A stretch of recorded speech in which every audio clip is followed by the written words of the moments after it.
Bom, eu decidi trazer esse tema hoje, né?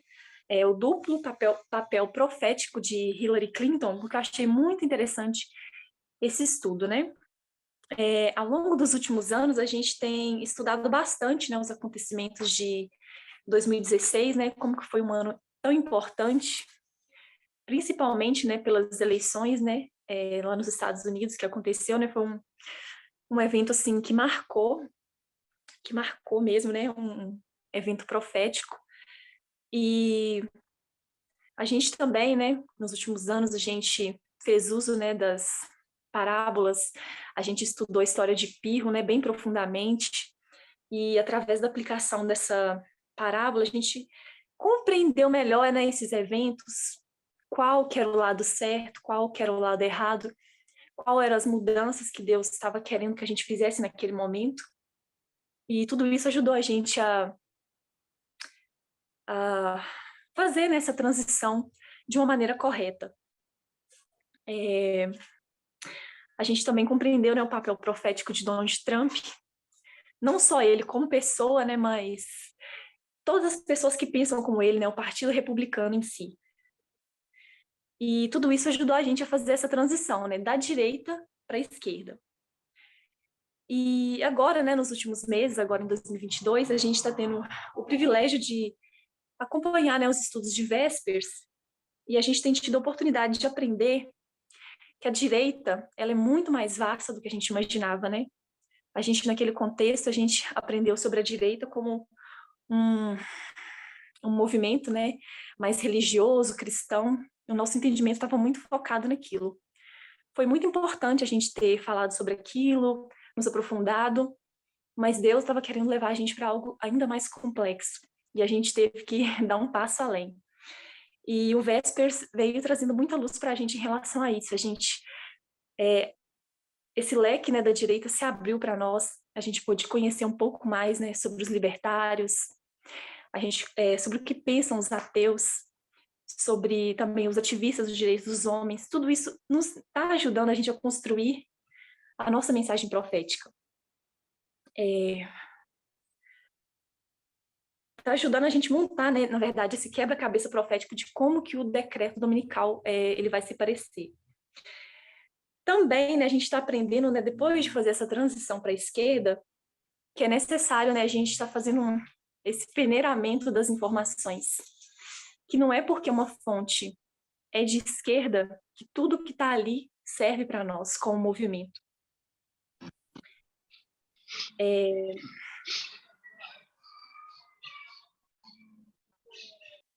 Vocês estão me ouvindo agora?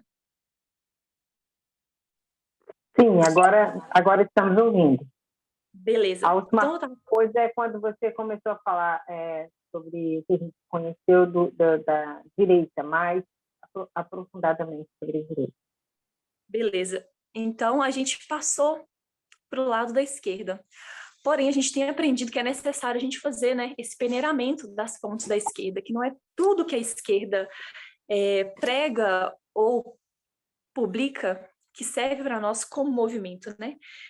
Então, a gente tem que aprender, né, agora com essa mensagem ficando cada vez mais complexa, requer de nós, né, um pouco mais de esforço para que a gente consiga, né, separar o que é bom, o que está alinhado com a nossa mensagem e o que não está. Da mesma forma, né, quando veio a mensagem do feminismo, a gente abraçou tudo, né? A gente saiu pegando tudo que o feminismo, em geral, né, pregava de uma forma indiscriminada. Então, assim, a Ciantés veio trazendo mais luz para a gente, veio nos mostrando, né, os vários tipos de feminismo que existia e nos ajudou também a fazer esse peneiramento no feminismo. Qual era o feminismo que, de maneira mais completa, nos representava como movimento. Então, a gente está aprendendo mais sobre isso. A gente aprendeu muito sobre a direita, ainda estamos aprendendo, mas a gente também tem que colocar os nossos olhos na esquerda e aprender, né? Da mesma forma que a gente peneira a direita, a gente sabe aquilo que não serve para nós do lado de lá, daquele espectro político, agora também a gente está aprendendo a fazer isso com a esquerda. E é sobre isso que a gente vai falar hoje, né? Que nem tudo que vem da esquerda é bom. Nem toda pessoa que está do lado da esquerda está realmente defendendo e vivendo a igualdade de fato. Então, hoje a gente vai analisar um pouco, comparar e contrastar dois oponentes políticos dentro da esquerda, que é a Hillary Clinton e o Bernie Sanders.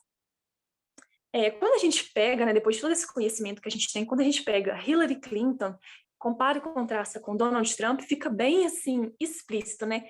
O sexismo, o racismo e todos os problemas que Donald Trump carrega.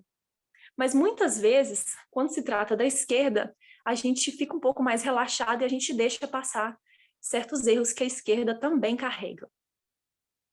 Então, hoje a gente vai falar um pouco, vou começar falando aqui sobre dois momentos na campanha presidencial de Hillary Clinton e Bernie Sanders. Tudo certo aí? Bom, antes do voto crucial, né, lá nas eleições dos Estados Unidos, antes de novembro, né, na luta partidária entre republicanos e democratas, meses antes, cada partido eles fazem as eleições primárias, né? Dentro do partido, vários candidatos, né, eles disputam entre si para ver qual deles, né, vai concorrer nas eleições presidenciais oficiais do final do ano. Em 2016, dois candidatos, né, do Partido Democrata se enfrentaram, dois principais, né, que foi a Hillary Clinton e o Bernie Sanders. Se nós pararmos para analisar a campanha política que aconteceu em 2016, a campanha do Bernie Sanders ela foi marcada por alguns eventos, dentre eles alguns relatos de abuso sexual e que aparentemente, né, não foi tratado como deveria ter sido. Eu vou citar aqui, né, alguns trechos de alguns artigos. Eu gostaria que vocês prestassem bastante atenção, que depois eu vou fazer algumas perguntas baseadas nesses trechos desses artigos. Bom, eu peguei aqui o jornal O Globo, e o título diz assim: Assédio, distrato e menores salários. Ex-funcionárias relatam sexismo na campanha presidencial de Bernie Sanders. Em fevereiro de 2016, Juliana de Lauro, uma estrategista de alcance de latinos da corrida presidencial do senador Bernie Sanders, reclamou com seu supervisor de que havia sido assediada por um funcionário da campanha a quem ela havia levado para eventos antes das primárias democratas em Nevada. Ela contou que o homem disse que ela tinha um lindo cabelo encaracolado e perguntou se podia tocá-lo. Pensando que ele tocaria apenas um fio, ela consentiu. Mas ela recordou que ele passou a mão por seu cabelo de uma maneira sexual e continuou a passar dos limites pelo resto do dia. Eu só queria que aquilo acabasse, lembrou Juliana de Lauro. Quando ela reportou o incidente a Bill Velasquez, o gerente do time dedicado ao eleitorado latino, o gerente disse para ela: aposto que você teria gostado se ele fosse mais novo. Segundo o relato dela e de outra mulher que também testemunhou a conversa. Depois disso, o gerente riu.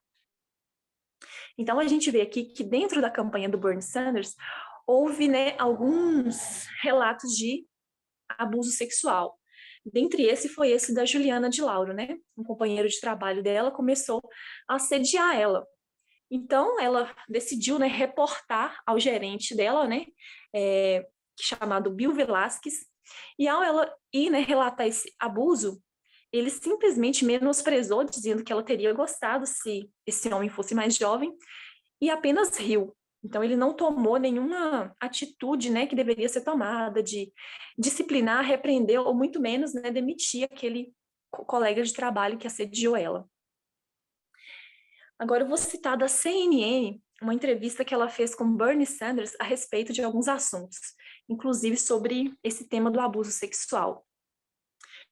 Em entrevista à CNN, Sanders disse que estava orgulhoso de sua campanha em 2016 e atribuiu os problemas com membros da equipe ao explosivo crescimento da candidatura, que foi, por vezes, na visão dele, esmagador.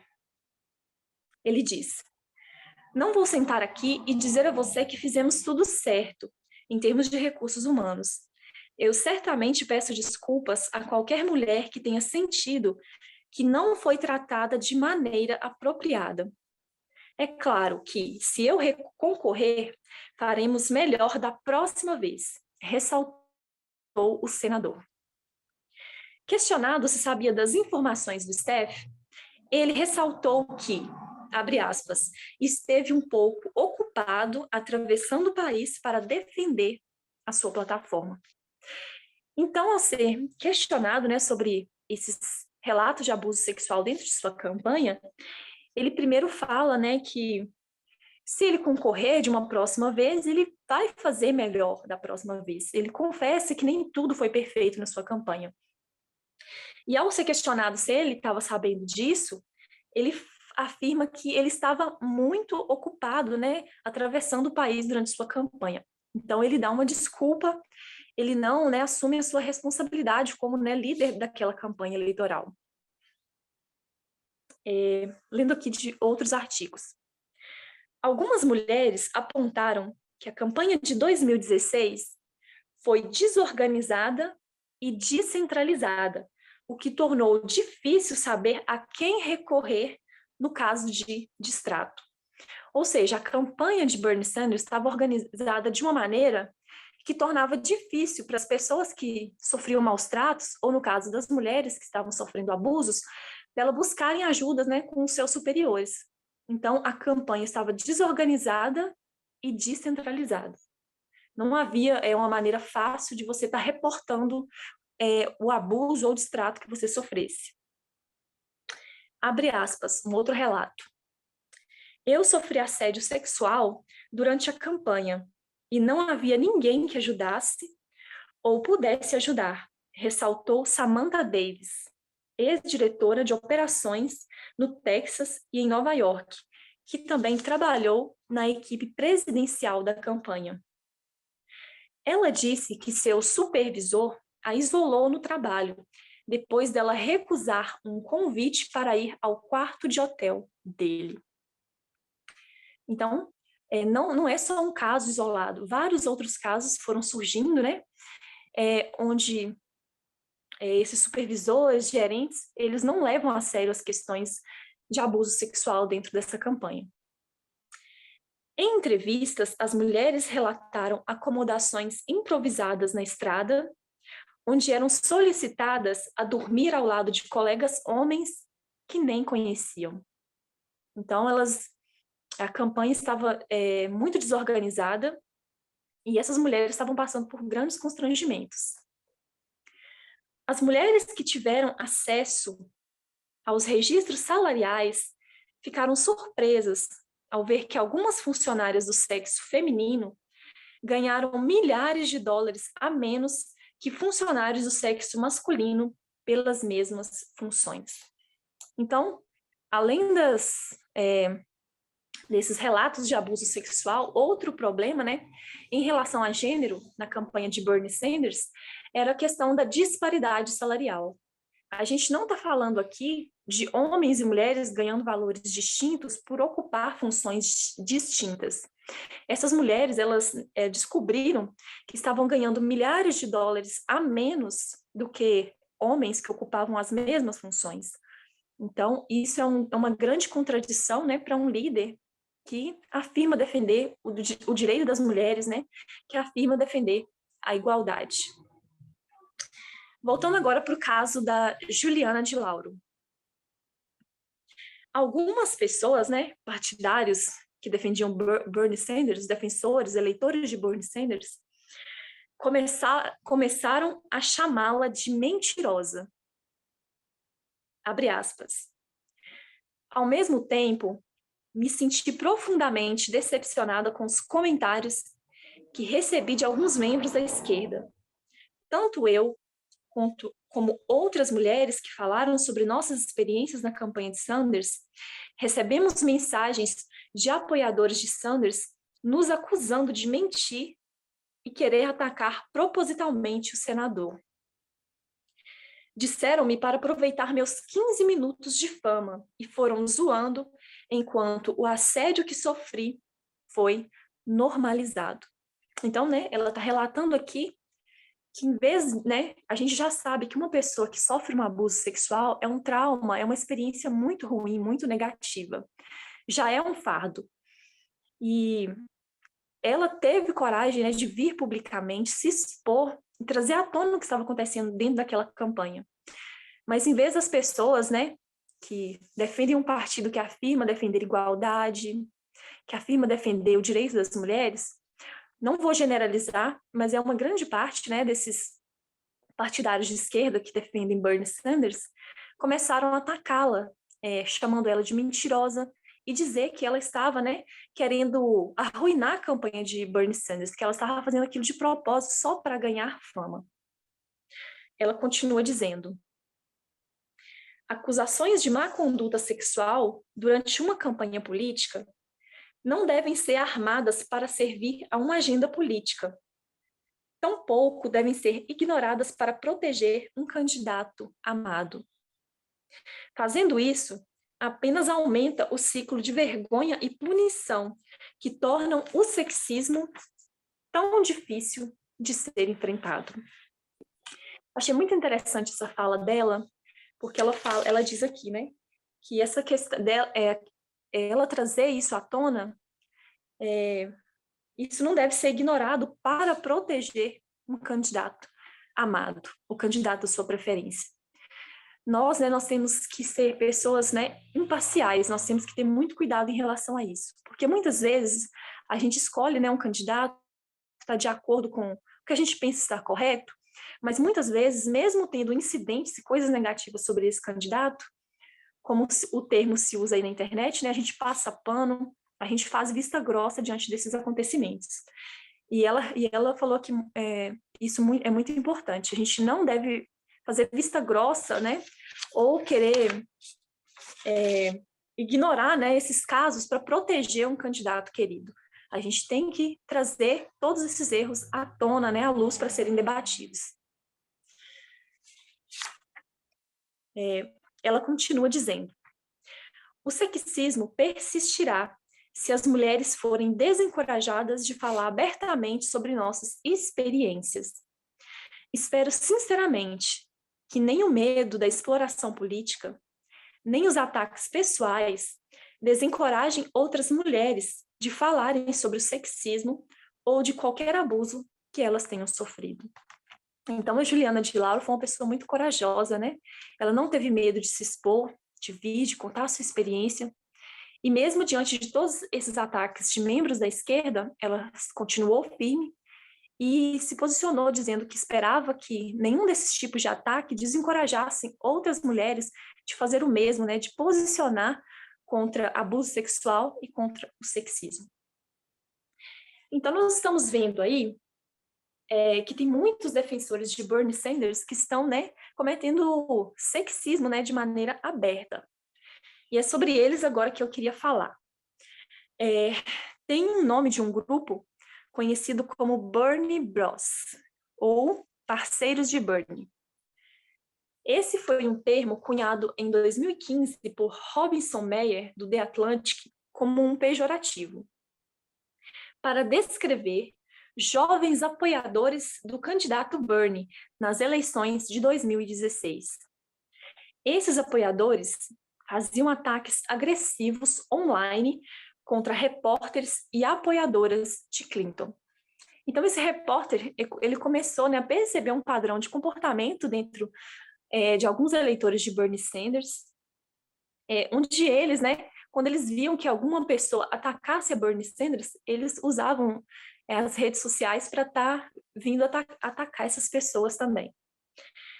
De acordo com o New York Times, existem inúmeros exemplos de apoiadores de Sanders levando as coisas ao nível de abuso. Várias escritoras feministas relataram ameaça de morte. Alguns ativistas progressistas viajaram com segurança privada após assédio online. uma presidente estadual do partido foi forçada a mudar o número de telefone após receber ameaças contra sua família. Recentemente, eles denunciaram um repórter do Daily Beast por publicar os tweets privados de um funcionário da campanha de Sanders, depreciando outros candidatos com base em sua aparência e sexualidade, em uma conta privada no Twitter. Agora, interessante. O perfil dos Bernie Bros, ou dos parceiros de Bernie, como são conhecidos, eles são jovens, homens brancos, percebidos como misóginos, dispostos a atacar qualquer um ou qualquer coisa que diga ou compartilhe qualquer coisa crítica a Sanders. Então, eles começaram a detectar o perfil dessas pessoas, desses apoiadores que estavam fazendo esses ataques. Em geral, eles são homens, brancos e pessoas jovens. E esses ataques que eles fazem, geralmente, são contra mulheres. Qualquer pessoa, né, que venha publicamente, né, a expor suas críticas a Bernie Sanders, eles viram, muitas vezes, alvo de ataque dessas pessoas online. Também criticando Sanders está Elizabeth Warren, que se tornou assunto da hashtag Warren is a Snake. Quando ela disse que Sanders havia dito a ela que uma mulher nunca poderia ser presidente. Deixa eu só contextualizar aqui. Elizabeth Warren, ela também, né? Ela é uma senadora, jurista, ela é do Partido Democrata, e ela também concorreu com Bernie Sanders em 2020, na outra eleição, do ano retrasado. E durante essa campanha, ela trouxe à tona que em 2018, Bernie Sanders tinha dito a ela que uma mulher jamais iria conseguir, né, chegar a ser presidente dos Estados Unidos. E Bernie Sanders a chamou de mentirosa. Então ficou meio que esse embate entre os dois. Diante dessa acusação que ela fez a ele, os seguidores dela começaram a atacar ela de uma forma massiva nas redes sociais. Eles até criaram, né, essa hashtag Warren is a Snake, não sei se é assim que pronuncia, mas significa Warren é uma cobra. Então, eles começaram a atacar ela de uma forma muito cruel, por ela ter dito que ele disse que uma mulher não poderia, né, ser presidente dos Estados Unidos, que não conseguiria ser presidente dos Estados Unidos. Durante um debate também na TV, com outros candidatos, né, pouco antes da convenção de Nevada, né, então ele estava ali, todos os candidatos democratas, Bernie Sanders foi chamado a prestar contas de incidentes recentes, incluindo calúnias sexistas contra candidatas do sexo feminino e abusos dirigidos a membros de um sindicato que fazia campanha contra ele. Então essas pessoas, né, esses outros candidatos começaram a questionar ele, né, sobre a responsabilidade que ele tinha diante do que essas pessoas estavam fazendo. Pete Buttigieg é também um candidato democrata, que mais tarde desistiu da corrida, desafiou Sanders sobre o problema de frente, abre aspas. Acho que você tem que aceitar alguma responsabilidade e se perguntar o que há em sua campanha, em particular, motivando esse comportamento mais do que outros. Então, esse candidato, ele chamou Bernie Sanders à responsabilidade, porque ele tem realmente a responsabilidade de se posicionar, né, diante dos seus eleitores e, de maneira bem enfática e dura, ele tem que tentar impedir, né, que esses ataques aconteçam, né, porque são abusos, né, é sexismo sendo cometido. Salientando que muitos substitutos de sua campanha também foram atacados, Sanders pareceu traçar uma linha. Nossa campanha é sobre questões, não sobre ataques cruéis a outras pessoas. Sanders também usou o argumento de que esses ataques poderiam estar sendo feitos pela Rússia, né, através de contas falsas e bots, como aconteceu em 2016. Então, Bernie Sanders, diante de tudo isso, ele não age de uma forma dura e enfática com seus eleitores, seus seguidores, dizendo, né, que esse comportamento não era aceitável. Então, esses eleitores que fazem esse tipo de ataque, eles têm encontrado algum comportamento de Bernie Sanders que ajudam eles a manterem esse tipo de prática.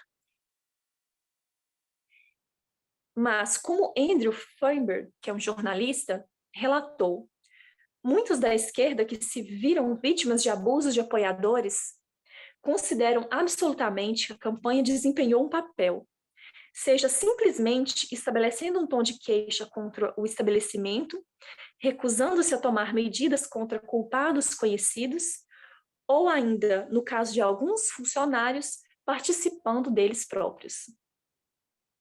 Então, quando a gente um candidato como ele, né, ele deixa de punir o erro, ele está transmitindo uma mensagem. Ele está transmitindo uma mensagem de que esses abusos, eles podem continuar. Então, ele, através dessa omissão dele, ele está transmitindo essa mensagem para os apoiadores dele. Bernie sabe exatamente o que está acontecendo, disse uma ativista ao jornalista Feinberg. E sua campanha está por dentro dessa perversidade condenada. Então, vamos só recapitular aqui o que a gente falou sobre a campanha de Bernie. Dentro da campanha presidencial de 2016, a gente viu relatos de abuso sexual, disparidades salariais, né? E também a gente está vendo, né, esses ataques online por parte dos apoiadores dele. Qual foi a atitude de Bernie Sanders? A gente viu, né, que diante de entrevistas, ele se desculpou, né, disse que faria melhor da próxima vez e ele se desculpou dizendo que estava muito ocupado atravessando o país. Essa foi a desculpa que ele deu para ele não agir nesses casos. Então agora nós vamos pegar um outro caso que aconteceu, mas agora na campanha de Hillary Clinton em 2008. E depois que nós analisarmos o que aconteceu também na campanha dela, a gente vai colocar ali no quadro e a gente vai comparar e contrastar as duas atitudes dos dois candidatos. Bom, esse relato de abuso sexual aconteceu na campanha de 2008 da Hillary Clinton. Nós vamos ler aqui, né, um trecho do artigo da The New York Times de 2018. Em 2018, então, esse caso ele foi exposto publicamente, né, 10 anos depois dele ter acontecido. Um conselheiro sênior da campanha presidencial de Hillary Clinton em 2008 foi acusado de assediar sexualmente e repetidamente uma jovem subordinada e foi mantido na campanha a pedido da senhora Clinton, de acordo com 4 pessoas familiarizadas com o que aconteceu. Então, em 2008, esse conselheiro sênior que trabalhava na campanha de Hillary Clinton, ele assedia uma jovem. A pedido da Hillary Clinton, ela deseja que ele não seja demitido. Mas o que ela faz? O gerente de campanha da senhora Clinton, na época, recomendou que ela demitisse o conselheiro Burns Strider, é o nome do conselheiro. A senhora Clinton não o fez. Ao invés disso, o senhor Strider foi suspenso por várias semanas do seu salário e foi ordenado a se submeter a aconselhamento e terapia. E a jovem mulher foi transferida para um novo emprego. Então, a gente está vendo aqui as atitudes de Hillary Clinton também, durante a campanha dela em relação ao abuso sexual. O que ela faz? Ela descobre esse caso de abuso, mas ela decide, então, não demitir esse conselheiro. O que ela faz? Ela decide discipliná-lo. Ela suspende, né, o salário dele por algum tempo, né, por algumas semanas, e ela encaminha ele para que ele possa fazer, né, aconselhamento, terapia, para que ele possa trabalhar, né, esse ponto, né, para que isso não venha a se repetir. E ela tira a vítima, né, ali do mesmo ambiente do agressor. Ela encaminha, né, a vítima para um novo emprego. Bom, vamos continuar aqui. Vamos continuar aqui lendo outro trecho de outro artigo. Bernsteider foi contratado 5 anos mais tarde para dirigir um grupo independente que apoiava a candidatura da senhora Clinton em 2016, Correct the Record, que foi criado por um aliado de Clinton, David Brooks. Burns foi demitido após vários meses por problemas laborais, incluindo acusações de haver assediado uma jovem ajudante, segundo 3 pessoas mais próximas à direção do Correct the Record. Então, de acordo com esse artigo que a gente leu, Bernsteider, alguns anos após, né, aquele incidente dentro da campanha, ele foi contratado novamente, né, para trabalhar na campanha de Hillary Clinton. Mas, infelizmente, né, ele não se corrigiu. A disciplina que ele acabou recebendo não surtiu efeito, né? Não houve transformação, muito menos mudança da parte dele. Ele, mais uma vez, né, é descoberto, né, assediando, né, uma jovem, e aí, então, ele é demitido. Então, eu queria agora aqui, que a gente colocasse aqui no quadro, agora eu gostaria da ajuda de vocês. Aqui deste lado, nós vamos colocar aqui, vamos colocar aqui 2008. Vocês conseguem ver daí, não? 2008. Dá para ver certinho. Beleza, obrigada. Nós temos aqui a campanha de Hillary Clinton. Nós temos também, né, na campanha dela, denúncias de assédio sexual.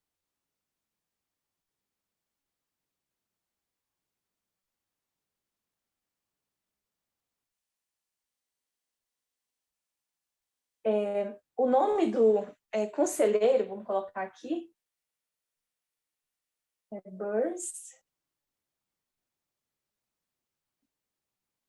Bernsteider.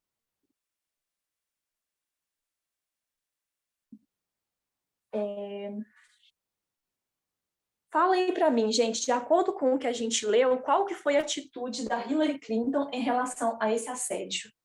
A gente colocar aqui. Qual foi a atitude que ela tomou diante desse abuso? Ela tomou a atitude de discipliná-lo. Isso. Então, vou colocar aqui o agressor.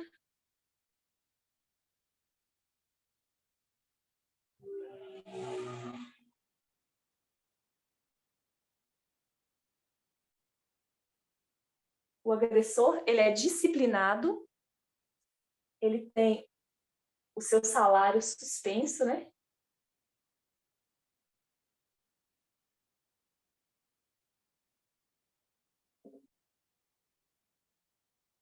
E ele é encaminhado para onde? O que mais que aconteceu durante a disciplina dele? Suspende o salário? Terapia, né? Um tratamento de terapia. Marco, na hora... Exatamente, terapia. É importante a gente lembrar que o objetivo de uma disciplina é o quê? Qual que é o objetivo de uma pessoa disciplinar a outra?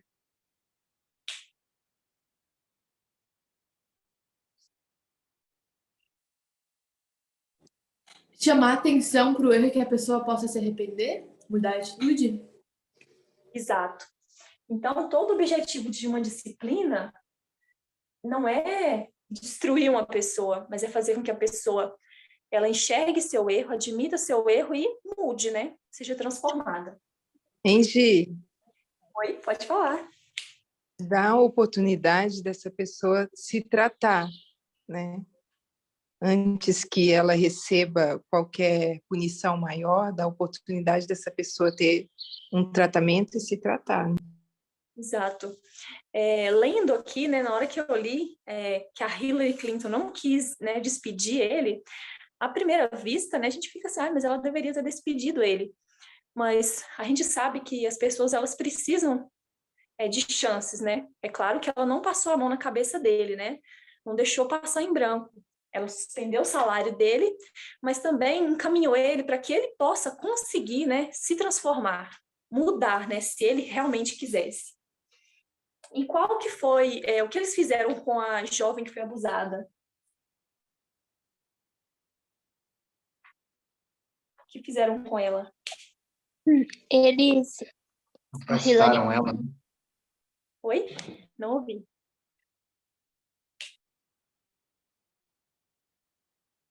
Quem falou aí? Eu não ouvi. Marcos? Transferiram ela para um outro emprego. Isso. A vítima vai para um outro trabalho. Oi? Pode falar. A Hillary Clinton trocou ela, né? Mandou ela para outro emprego. Exato. Então, a Hillary tirou a vítima do mesmo ambiente que o agressor, né? Então, não teria como uma pessoa que foi abusada continuar ali, né, no mesmo ambiente que a pessoa que abusou dela, né? Então, ela encaminha ela para um outro trabalho. Imagino também que, assim como ela deu, né, essa oportunidade de terapia para que ele trabalhasse, né, os erros dele, também imagino que ela deu essa oportunidade para a vítima também. Alguns anos mais tarde, né, em 2016, como a gente leu no artigo, a Hillary Clinton, ela contrata quem de novo? Bernie Strider, né? Em 2016. Gisele, Pode falar. Gisele, aproveitando essa última fala sua, que você disse que deu a oportunidade, né, para essa vítima, poderia ter sido, eu não sei mais detalhes, mas poderia ter sido melhor ainda, né? Porque assim como ele precisava de tratamento, agora também essa vítima precisava, né? Isso, muito mais, né? Porque só uma pessoa que já passou por algum tipo de abuso sabe o quão traumatizante né? É algo que te impacta para a vida inteira, né? E se não for bem trabalhado, pode trazer uma série de consequências, doenças psicológicas, né? Então, é muito importante também dar esse tipo de suporte, né, para as vítimas de abuso. Bom, então, em 2016, né, o Burns, ele é contratado novamente.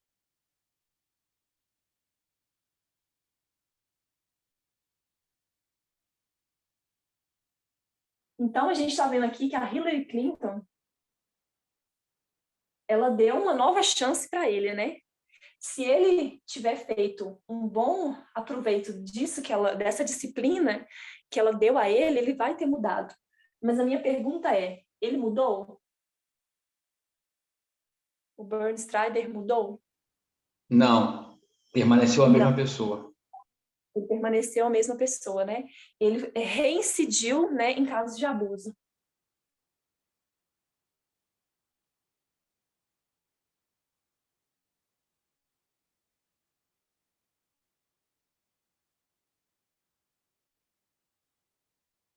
E depois disso tudo, qual que é a atitude da campanha de Hillary? O que é que eles fazem com ele?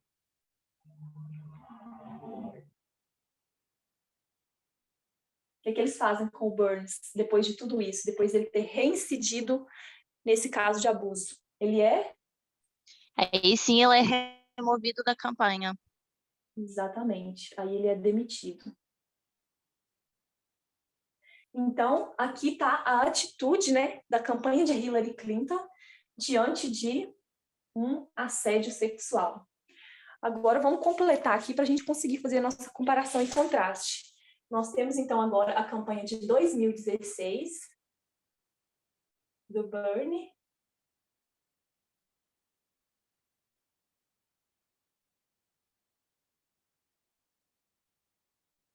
Temos também, da mesma forma que temos aqui, né, comparando, tem também um caso de assédio sexual. Entre outras formas de sexismo também, né?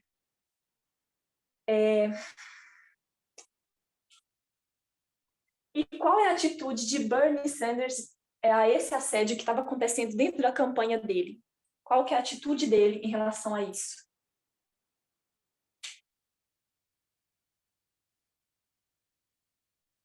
de acordo com o que a gente leu, o que ele fez, o que ele não fez.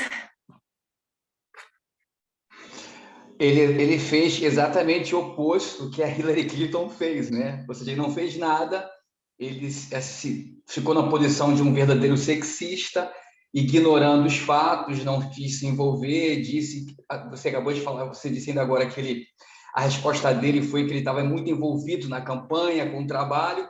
Então, isso, pelo menos para mim, dá a entender que o trabalho dele era muito mais importante, a grandeza, do que tratar de um assunto de uma mulher, de uma pessoa feminina que estava ali trabalhando no bastidor para poder ajudar ele a se eleger, entendeu?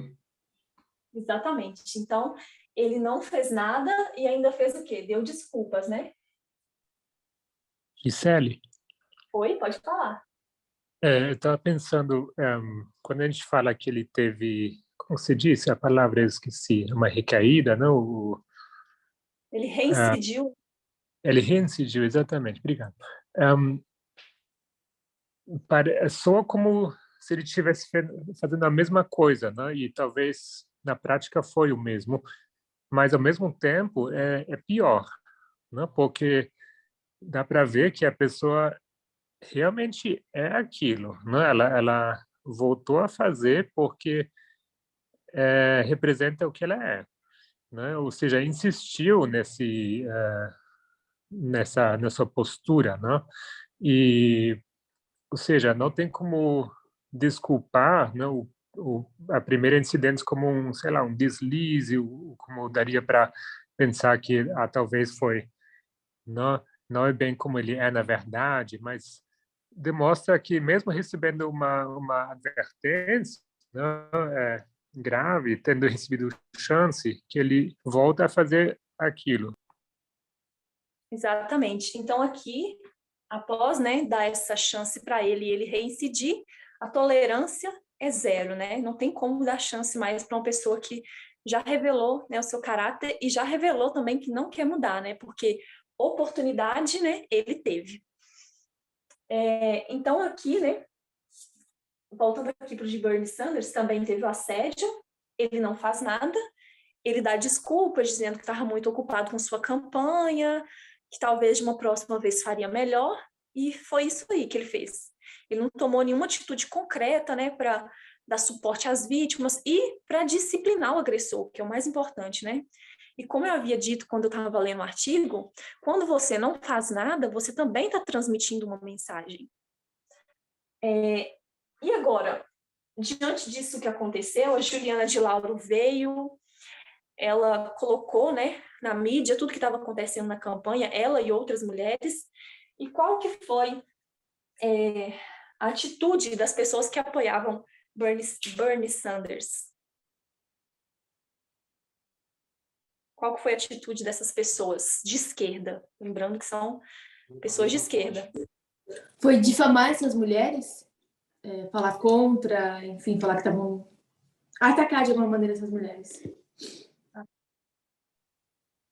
Os partidários de Bernie Sanders vão rir e dizer que ela mente. Então, os partidários, eles vão zombar dela, né?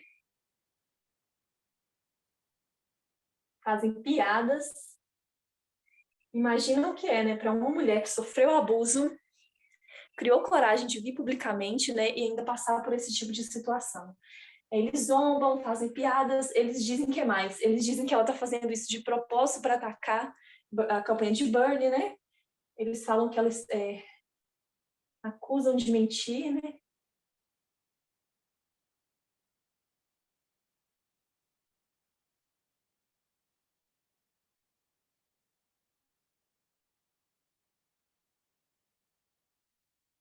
Agora, outra coisa que me chamou bastante atenção. O Bernie Sanders, eu gostaria de falar aqui a descrição dele que eu achei na Wikipédia, né, em questão de direitos individuais. Bernie Sanders possui uma visão progressista, sendo a favor dos direitos LGBT, também é pró-escolha e se descreve como um feminista. Alguém aí poderia abrir o áudio e, em poucas palavras, descrever para a gente o que é ser um feminista?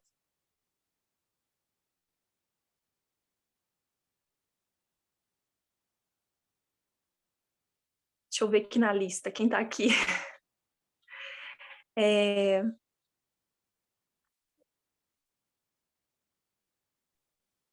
Noé. Eiji, Oi? Alguém vai falar? O que é ser uma feminista?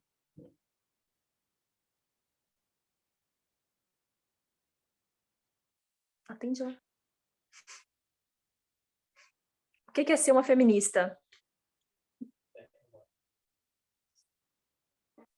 Eiji, Pode falar. para mim, ser feminista é, é alguém que defende os direitos das mulheres, né? Mas consciente de que isso é muito mais abrangente do que só a defesa com relação ao sexo feminino, né? E atinge, inclusive, LGBTQI a mais também, e toda a minoria, né? Eu penso que ser feminista, que o feminismo é isso. Exatamente. Sem entrar nas especificações, né, de feminismo liberal, cultural, radical, em suma, né, uma definição bem rasa, ser feminista é alguém que busca promover igualdade entre homens e mulheres. Então, Bernie Sanders, ele se coloca como alguém feminista. Mas vocês acham que, de acordo com a forma como ele tem agido, como a gente aprendeu através do que a gente leu aqui nesses artigos, a forma como ele lida com oponentes mulheres, a forma como ele lida com os partidários dele, atacando pessoas do sexo feminino, vocês acham que ele realmente é um feminista?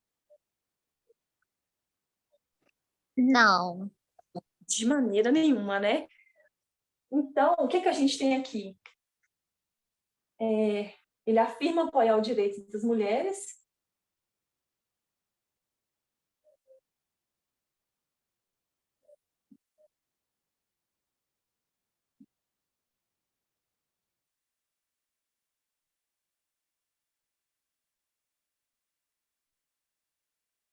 Ou seja, né, no nosso vocabulário aqui que a gente tem usado dentro do movimento, ele professa ser feminista, mas o quê?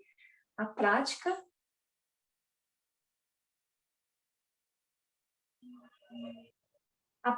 nega esse fato, né?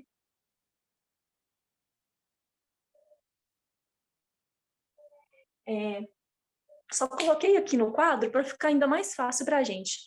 Mas meu objetivo é a gente pegar lições disso que acontece externamente para a gente tirar lições para a gente dentro do movimento. Nos vídeos de Vésperas da Anciã Thés, ela fala, tem um vídeo que chama assim, a principal razão de nós estudarmos a Trindade, né, que era a Trindade da direita. Ela fala que a principal razão da gente estudar aquele grupo de pessoas lá no externo não é só para conhecer como vai ser o decreto dominical, como agem essas pessoas, mas é para principalmente a gente conseguir detectar isso em nós mesmos, porque isso também está dentro do movimento.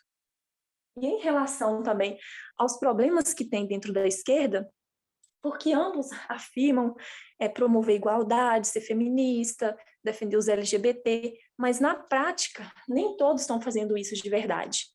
O que isso deixa de lição para a gente, com pessoas do movimento que também professam, né, seguir igualdade? Qual que vocês acham que é o nosso perigo?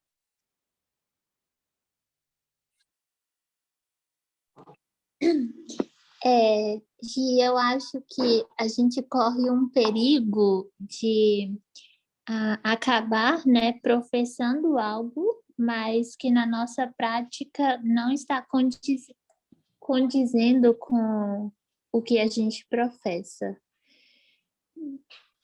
Além disso, a Exatamente. gente corre o risco de estar defendendo também os agressores.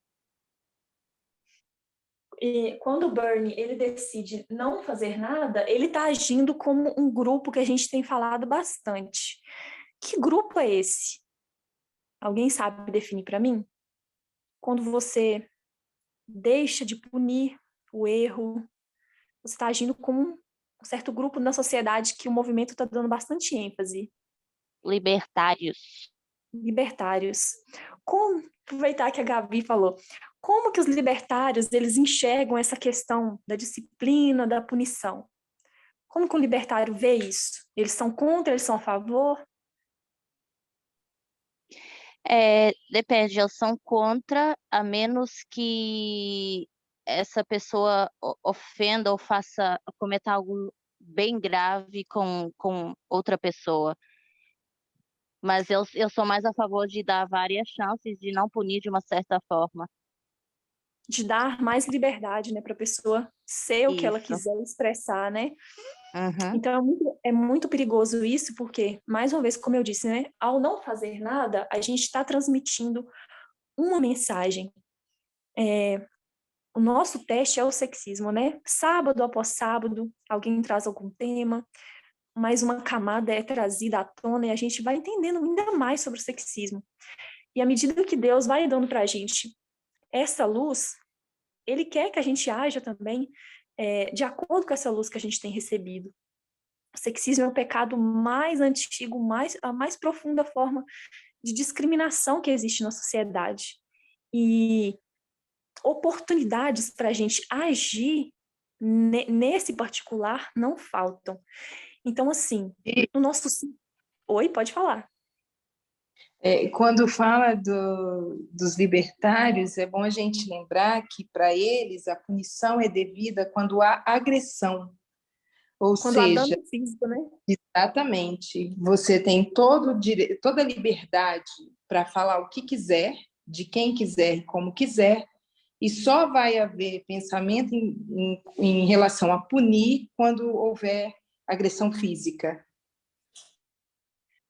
É muito sorrateiro isso, porque muitas vezes um dano físico não dói tanto como um tipo de dano, como um abuso, como a dor da discriminação, do sexismo, do racismo. Então é muito perigoso isso, né?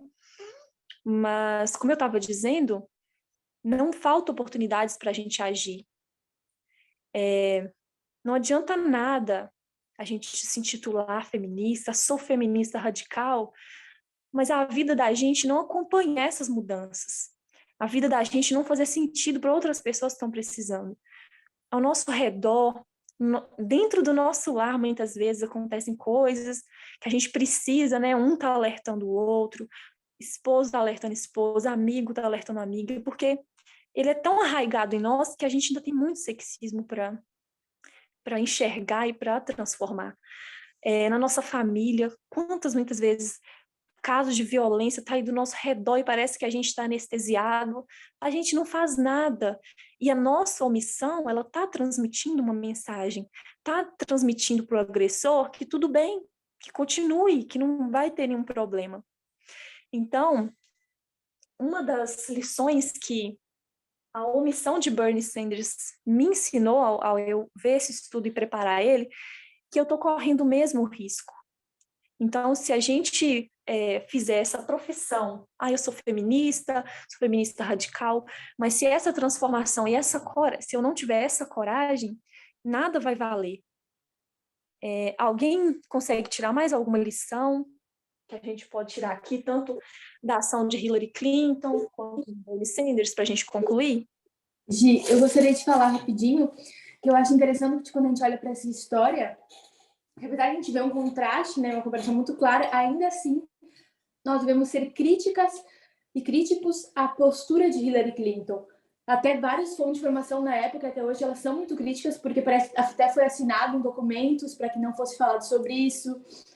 Enfim, que esse homem nunca chegou aí efetivamente para terapia. Claro, a gente vê que foi mais positivo, foi feito algo a mais do que o Bernie Sanders, né? E muito tempo antes, a gente sabe que essa questão todo o feminismo, ele também tem enfrentado nos últimos anos um aumento de conhecimento, as pessoas elas estão se movimentando mais. Em 2014 a gente teve o movimento Me Too surgindo, né? Então, em 2016 a Hillary Clinton também já tinha esse conhecimento para efetivar isso, mas quando ela recontrata esse homem em 2016, eu também tenho minha crítica, porque um homem que abusou em 2008 e que abusou em 2016, ele não ficou 8 anos sem fazer nada. A gente não pode ser, né, ingênuo a esse ponto de pensar que só na campanha ele vai ser um abusador, enfim. Então, eu acho que esse histórico dele, sabendo que ele já tinha cometido isso, deveria ter sido mais investigado para que ele não, né, tivesse a oportunidade de estar na campanha assumindo o mesmo tipo de comportamento. Então, eu acho que é válido, sim, é muito importante, é maravilhoso a gente ver esse contraste, já ver, né, que tem um lado se posicionando melhor pelas Mas não coisas ideal, certas, né? mas que nós devemos sempre subir. Exatamente, a gente tem que sempre buscar algo mais avançado, não se contentar com aquilo que foi bom no passado, mas poderia ter sido melhor. Exatamente. Gisele, Pode falar. Gisele, outra coisa que eu também estou aprendendo com tudo isso é realmente se nós não vivemos essa profecia, não mostra onde nós somos a profecia, coisas vão ficar mais difícil ainda. Como você estava a dizer, mesmo com nossos familiares, nós não podemos ter mais esse medo quando eles falam lá sobre racismo ou LGBT negativo, todas essas coisas negativas, nós temos que falar e ensinar a eles que é errado. Então, para mim, essas coisas realmente é muito, muito importante, porque muitas vezes nós já chegamos lá, nós já estamos a viver a profecia, mas quando nós somos colocados em uma situação, só aí nós conseguimos ver, realmente eu não mudou, eu ainda tenho esses pensamentos, seja quem for, não é racismo, sexismo, todas essas coisas, nós ainda temos isso muito, sabes? Então, realmente, nós temos de mudar isso, sabes, bem rápido, porque nós estamos vendo, nós estamos perto da lei dominical. E como é que nós vamos realmente ver essas coisas, seja nós não mudamos? É isso. Obrigada. Mais alguém tem algum comentário para agregar? Que a gente já vai finalizar. Ei, Gi, Oi. pegando o gancho aí da Gale, é exatamente isso. Isso é uma linha de progressão. A gente também precisa progredir. A gente já professava uma coisa e fazia outra. Isso não pode continuar. Isso, a gente tem que ir mudando isso. E as pessoas, inclusive das nossas famílias, nossos amigos, precisam começar a ver essa mudança, né? Entender que isso não é certas coisas não são aceitáveis, né? Eu tenho certeza que toda família tem um bolsonarista, por exemplo. Então, lidar com essas pessoas não é uma coisa fácil. É porque existe muita agressão psicológica e tudo mais, mas a gente precisa lidar com isso, né? Isso faz parte da luta que a gente tem recebido, né? Qual é o nosso posicionamento, assim como eles defendem o deles, né? E a gente faz isso de uma forma amável, uma forma sem brigas, sem ofensas, né? Sem agressões, né? Seja lá de que tipo for. Então, isso também faz diferença, né? É verdade. A omissão, gente, é uma coisa muito confortável. Você está ali na sua zona de conforto, porque você ter que denunciar um caso de abuso, entrar no meio de uma, entre aspas, uma confusão familiar que está acontecendo ali pelo sexismo, não é fácil. Requer muita coragem da gente. Mas assim como a gente tem estudado o externo e visto tantas mulheres corajosas na política, na sociedade, que vêm, que dão a cara a tapa, que fazem isso por amor ao próximo, é nessa hora também que a gente vai poder mostrar e colocar nossa fé em prática, né? A gente é o sal da terra, né? Se a gente não fizer, né, a nossa missão, a gente perdeu o nosso valor, a gente não serve para mais nada. Então, a gente está aqui para fazer a diferença e ajudar a levar, né, a nossa esfera de influência ao nosso redor, a mensagem que Deus tem para esse tempo. Mas alguém gostaria de falar alguma coisa, rapidinho, para a gente fechar? Não? Então, nós vamos concluir aqui com uma oração, tá bom? Vamos colocar de joelhos para a gente orar.